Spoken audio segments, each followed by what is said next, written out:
French Morning, les podcasts. Moins pâte, Éric Gendry. Bonjour à tous, Astrid Marin est orthophoniste, elle est mère de 3 enfants, tous nés à Londres où elle a passé 15 ans, avant de revenir en France, à Paris, au milieu de l'année 2019. De cette impatriation, Astrid garde un souvenir mitigé, à cause notamment des obstacles pratiques, toujours inhérents à la mise en route d'une autre vie ailleurs, mais des obstacles qui sont aussi prévisibles et d'autant plus surmontables que l'on a du temps devant soi pour s'organiser. C'était le cas d'Astrid. C'est pas une décision qui a été brutale comme ça, puisqu'en fait, c'est en raison d'un changement professionnel de mon mari. Et donc, c'est une décision qu'on a prise ensemble, qu'on a longuement mûrie. Donc, il n'y a pas une décision qui est tombée comme un coup près un matin en disant ça y est, on doit partir. C'est une décision qui a été un peu douloureuse à prendre parce qu'on savait qu'on quittait, qu'on allait tourner une page de notre vie, mais on savait aussi que c'était la bonne décision et qu'il était temps de rentrer. Vous avez donc pesé le pour et le contre. Est-ce que vous vous rappelez, Astrid, quel était le pour en ce qui concerne l'impatriation, le retour en France? Quels étaient les arguments pour ? Déjà de se rapprocher de nos familles, de pouvoir les voir plus facilement, plus régulièrement. Nos parents respectifs commencent à être un peu âgés, donc on était contents de se rapprocher d'eux. Et puis on avait toujours su au fond de nous qu'un jour on rentrerait et que on était français et que c'était notre pays et qu'un jour on rentrerait. Mais la pratique, en l'occurrence le passage à l'acte, bien souvent contredit l'idée qu'on s'en faisait. Et cette période, elle va être difficile pour la famille d'Astrid pour une raison majeure. Ses enfants n'ont jamais connu la France et elle n'a jamais été maman en France. Une rentrée scolaire, c'est toujours un peu folklore, c'est toujours un peu compliqué. Mais là, en plus, quand il faut tout installer, un nouvel appartement, prendre des nouveaux repères dans un quartier. Je ne suis pas parisienne, donc je découvrais, je connais Paris, mais bon, je découvrais Paris dans sa vie quotidienne. Donc, nos enfants aussi.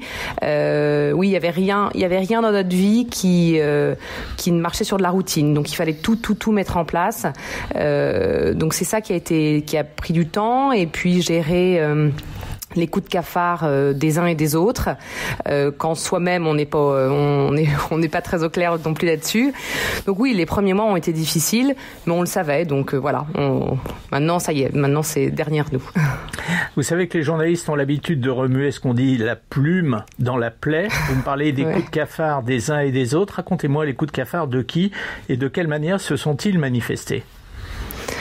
C'est nos enfants surtout. Alors tous les soirs au début, il y en avait au moins un qui pleurait sur les 3. Donc pour vous donner une idée de l'ambiance, c'était sur la pression scolaire notamment. Ça a été chez les 3, ça a été très compliqué à apprendre à gérer cette pression scolaire où le système français marche plus au bâton qu'à la carotte. Du coup, ça a été dur pour eux. Et puis de devoir se refaire des amis, de ce sentiment de non-appartenance en fait. Ils avaient le sentiment d'appartenir à aucun groupe. Astrid, je reviens sur quelque chose que vous m'avez dit fugitivement tout à l'heure. Je ne suis pas parisienne. Est-ce que avant de partir en Angleterre, vous viviez à Paris? Vous aviez vécu à Paris? Oui, mais quelques années. J'ai juste vécu quelques années. J'ai fait mes premières années en tant qu'orthophoniste là-bas, mais je n'ai jamais vécu. Enfin, si j'ai vécu 4 ans à Paris, mais je me sentais pas du tout parisienne. J'ai grandi en province. Oui, et en plus de ça, il s'était écoulé 15 ans, donc vous n'étiez plus la jeune fille, vous étiez devenue une femme. Oui. Est-ce que ça veut dire que au mois de juillet 2019, quand vous êtes rentrée en France, vous avez finalement d'une certaine manière découvert ce qu'était la vie parisienne? Oui, bien sûr. Il y a plein il fallait se refaire des repères un peu partout, et puis surtout dans notre entourage, de nos amis qui étaient restés eux en France ne comprenaient pas que je ressente ce décalage, me disant mais tu es française, donc c'est facile, tu n'as rien à découvrir. En fait, si, parce qu'en 15 ans il y a plein de choses qui bougent, et que comme vous l'avez justement dit, j'étais partie jeune fille, je suis revenue avec 3 enfants, donc on n'a pas forcément les mêmes préoccupations à 25 et à 40 ans. C'est aussi une chose dont les impatriés parlent souvent, effectivement, le décalage qui peut exister entre vous qui avez passé 15 ans loin de la France, même si c'est pas loin physiquement, et vos amis qui, eux, sont restés tout le temps en France. On a pris des voies différentes, nous disent souvent les impatriés. Vous avez ressenti ça aussi, Astrid ? Oui, et puis en fait, j'ai réalisé que j'étais beaucoup plus influencée par la manière de vivre des Anglais, de leur manière de penser, que je ne le croyais. Je pensais être restée plus française que ça, et en fait non. En rentrant en France, je me suis rendu compte que dans ma manière de voir les choses, en fait, j'avais été très très modelée par la manière de penser des Anglo-Saxons. Un petit mot avant de parler de votre vie professionnelle et de ce qu'elle est devenue aujourd'hui. Vous avez quitté donc la Grande-Bretagne au milieu de l'année 2019, c'est-à-dire qu'on était en cours de négociation pour le Brexit. Est-ce que quelque part ça a pesé dans votre choix ? Et puis à l'inverse, vous êtes arrivé dans une France qui quand même morflait un petit peu au quotidien avec des périodes très difficiles à vivre dans ce pays. Vous avez été tenté de comparer les deux ? La vie telle qu'elle était en Angleterre, l'appréhension du Brexit, et la vie telle qu'elle était en France, la colère qui s'insinuait un petit peu partout. Oui, ce Brexit, on l'a vécu de manière assez... Enfin, ça nous a fait beaucoup de peine quand les Anglais ont voté ce Brexit-là. Et après, c'est vrai que ce retour en France avec cette ambiance, les gilets jaunes, les grèves, après la Covid, mais enfin ça, peu importe dans quel pays on est.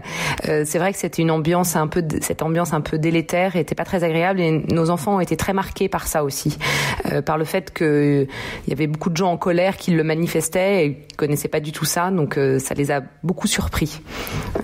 Donc oui, si, ça a été, on peut pas s'empêcher de comparer. Après, je pense que chaque pays a ses difficultés, donc est-ce que c'est mieux dans un ou dans l'autre ? Je ne sais pas. Astrid, j'ai bien écouté ce que vous m'avez dit. Vous m'avez dit que vous aviez commencé votre métier d'orthophoniste alors que vous étiez encore en France, à Paris, vous l'aviez commencé. Vous avez grandi en tant qu'orthophoniste là-bas en Angleterre. Aujourd'hui, vous en êtes où ? J'ai repris mon activité en septembre 2020. Je me suis installée en libéral avec d'autres orthophonistes. Et voilà, je suis contente de retrouver une activité plus classique que par rapport à celle que je vivais à Londres. Mais là aussi, je me rends compte que j'ai été modelée par la manière de faire des anglo-saxons. Donc parfois, j'ai des approches parfois un peu différentes de mes collègues. Donc c'est intéressant. Parce que on exerce ce métier de manière réellement différente. Moi, de ma position, si vous voulez, un orthophoniste, il est le même en Angleterre et en France. J'en ai jamais consulté ni en Angleterre ni en France d'ailleurs. Mais vous me dites qu'il y a des différences fondamentales dans la manière d'exercer ce métier. Oui, d'abord, en fait, l'orthophoniste n'existe pas. Exactement, c'est pas exactement le même métier en Angleterre. Du coup, ça fait une manière d'exercer un peu différente. Les orthophonistes exercent beaucoup à l'hôpital en Angleterre, alors qu'en France, elles exercent essentiellement en libéral. Donc voilà, c'est plein de petites différences comme ça et de répartition des patients qui vont pas forcément tous voir l'orthophoniste, mais nous, en France, on couvre un champ beaucoup plus large que celle que les orthophonistes en Angleterre. Et l'image de l'orthophoniste, elle est meilleure en Angleterre ou elle est meilleure en France ? Le besoin qu'on a des orthophonistes. Ouais. Je pense que c'est pareil. Enfin, il n'y a pas de mauvaise image ni dans un pays ni dans l'autre. Enfin, après, le système de santé anglais est quand même très différent du nôtre. Et on se rend compte de la chance que nous avons ici en France d'avoir un accès quand même relativement facile aux soins et très abordable sur le plan financier. Ce qui n'est pas du tout le cas en Angleterre. Et quand on a des difficultés, enfin, qu'on a besoin, par exemple, d'une orthophoniste pour un de ses enfants notamment, parce que c'est essentiellement je voyais essentiellement des enfants en Angleterre, pour des familles dont les enfants avaient des grosses difficultés. Je pense qu'on est mieux en France qu'en Angleterre, parce qu'en Angleterre il y a une vraie si on n'a pas beaucoup de moyens, c'est compliqué, je pense. Il y a une injustice quand même, une vraie vitesse. Enfin, la santé marche à deux vitesses. Il y a un truc qui doit pas être facile aussi, c'est qu'au bout de 15 ans en Angleterre, on a une clientèle bien établie. Et quand on vient en France, c'est un nouveau saut dans l'inconnu. Il va falloir se refabriquer une clientèle. Comment vous avez fait à ce moment-là ? Oui, c'est toujours un peu un saut dans l'inconnu, c'est vrai. Après, l'orthophonie en France, on a beaucoup de chance. On a plutôt le problème d'avoir trop de patients que pas assez. Donc, pour se former une nouvelle patientèle, c'est pas trop difficile. Et puis, une fois de plus, comme je me suis installée dans un cabinet avec d'autres orthophonistes, ça fait une bonne émulsion et du coup, c'est quelque chose qui n'est pas du tout difficile. Donc ça, on a beaucoup de chance pour ça. C'est pas difficile de trouver du travail. Astrid, ce sera ma dernière question. Ça fait 1 an et demi que vous êtes en France. Est-ce que vous avez le sentiment que l'expatriation s'est terminée pour vous, que vous êtes en France et que vous allez y rester ? Alors, vous allez me répondre que ça va dépendre du métier de votre mari, j'imagine. Mais indépendamment de ça, votre souhait à vous, est-ce que vous vous trouvez bien en France ou est-ce que ça vous gratouille l'envie de repartir quelque part un jour ? Je serais pas contre de repartir. Maintenant, pas dans n'importe quelles conditions. Nos enfants commencent à être grands. Enfin voilà, il y a quand même des enjeux qui sont un peu plus importants que lorsqu'ils sont tout petits. Après, c'est vrai que ça y est, on a fait l'effort de s'installer, de se poser. Bon, j'aimerais qu'on en profite un petit peu.